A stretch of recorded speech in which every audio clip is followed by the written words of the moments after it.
Walang nanonood sa'yo? Walang nag-share ng mga post mo?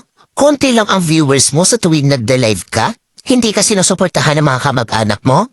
Kaibigan mo? Kakilala mo? Kapitbahay mo? Pinagtatawanan ka dahil sa pag-reels mo? Pinagtatawanan ka dahil sa paggawa mo ng mga content? Ito ang tatandaan mo. Huwag kang huminto. Huwag kang susuko. Huwag kang papaapekto sa sasabihin ng ibang tao tungkol sa'yo.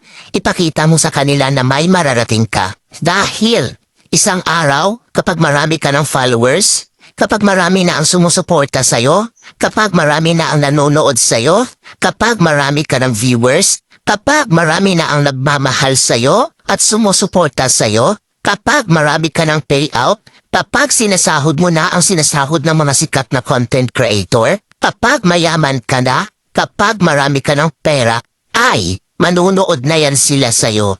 Sila na ang kusang lalap